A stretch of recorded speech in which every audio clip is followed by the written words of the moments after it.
Muy buenas a todos, probablemente estés cómodamente viendo este vídeo. Probablemente no te falta nada en estos momentos. Sin embargo, los lujos que tenemos hoy en día, no siempre han sido así. Hoy traigo unas cuantas cosas de la época medieval que quizá no sabías. Si te digo Edad Media, quizá lo primero que se te venga a la cabeza son los castillos, los reyes, y un sinfín de guerras. Pero la época medieval no solo fue eso. Fue un período dominado por la Iglesia, la religión, y los más poderosos. En una sociedad reinada por el analfabetismo, ocurrían sucesos un tanto surrealistas para lo que estamos acostumbrados hoy en día. Un período marcado por una cultura, y costumbres que hoy en día nos parecerían de locos. Una de las cosas que más podrían destacar a la hora de hablar, o discutir en la época, son los insultos. Hay muchas palabras que decimos hoy en día, las cuales no significaban lo mismo durante este periodo. Llamar a alguien marrano o puerco, además de despreciarlo, era llamarlo judío o converso. Por aquella época, los judíos eran mal vistos, ya que eran considerados enemigos de Jesucristo. Más extraño era insultar a alguien con la palabra cabrón. Un insulto que se utiliza mucho en España, y en algunos países de Sudamérica. Pero en la época medieval, era más bien designado para aquel que era cornudo, el que permitía que su mujer le fuera infiel con otro. Otra de las cosas que se hacían y que se consideraba lo más insultante, y denigrante para aquel que lo sufría, era jalar de las barbas. La barba de un hombre era considerado uno de los principales atributos de virilidad. Era de tal importancia, que se solía jurar por las barbas del abuelo, para dar mayor credibilidad a lo que se estaba diciendo. Y para finalizar con los insultos, en la nobleza el insulto más común, era el de virano. Pero no se refería a malvado como en las películas, sino más bien, a personas de villa. Personas situadas a las afueras de la ciudad y de clase baja. Por lo que decir eso a alguien de clase alta, era algo muy grave. Era como cuestionar su situación y nobleza. Siguiendo con las curiosidades, en aquella época la organización de las ciudades era algo caótico.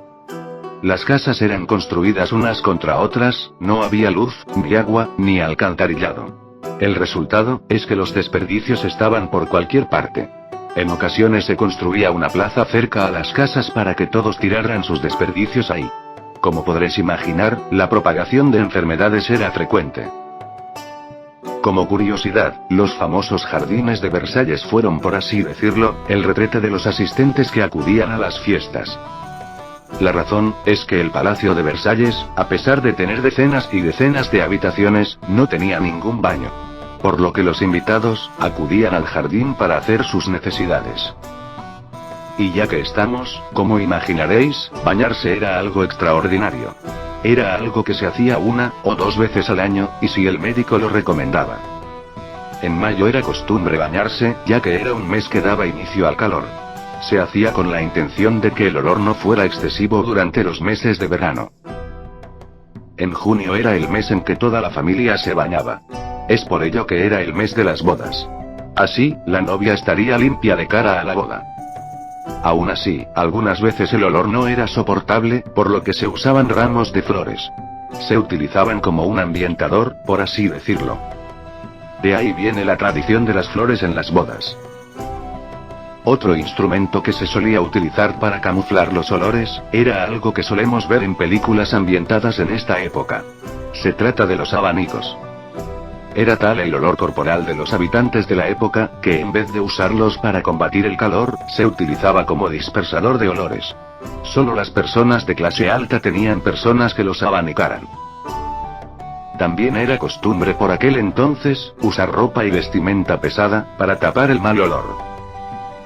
A todo esto, la mala higiene trajo consigo muchas enfermedades. Una de ellas destacó sobre todas, y aún se recuerda hoy en día. La peste negra. Fue una enfermedad que se propagó desde Asia, hasta casi toda Europa. Las malas condiciones de las ciudades favorecieron su expansión.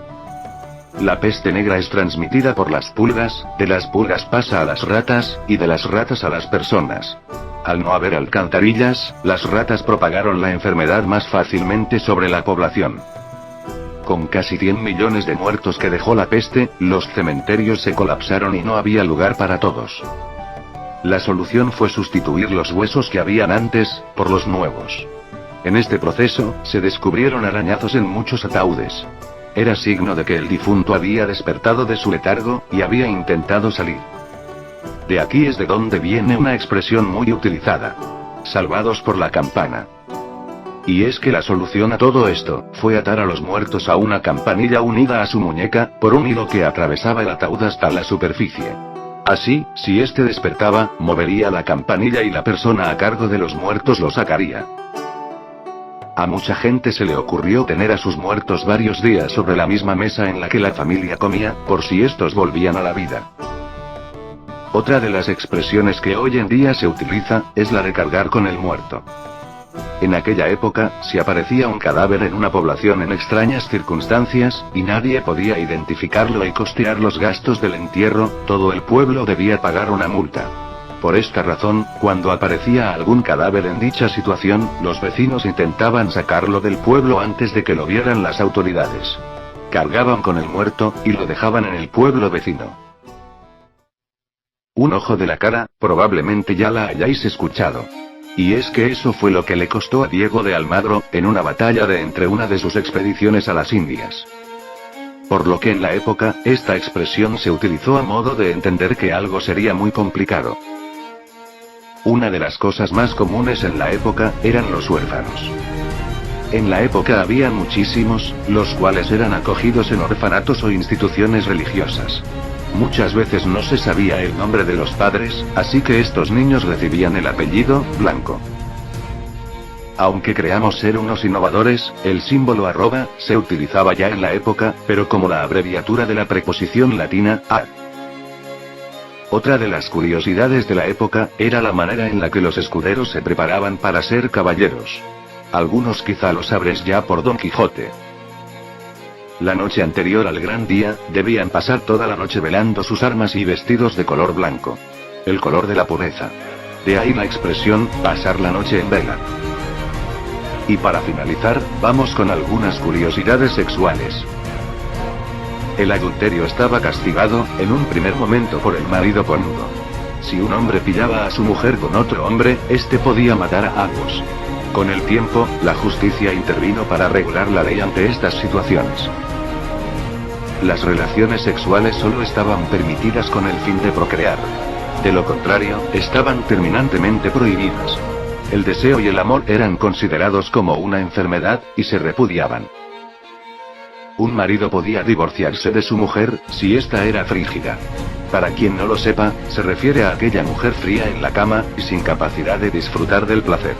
Por el contrario, si ésta pudiera disfrutar con otro hombre, el marido estaba en su derecho de volver a reclamarla. Y por último, pillar a un señor teniendo sexo con la sirvienta, implicaba el castigo de pasar 20 días a base de pan y agua. Bueno, eso es todo amigos. Si conocéis alguna otra anécdota, o curiosidades sobre esta época, no dudéis en compartirla en los comentarios. Espero que os haya gustado, y nos vemos en el próximo vídeo. Hasta otra.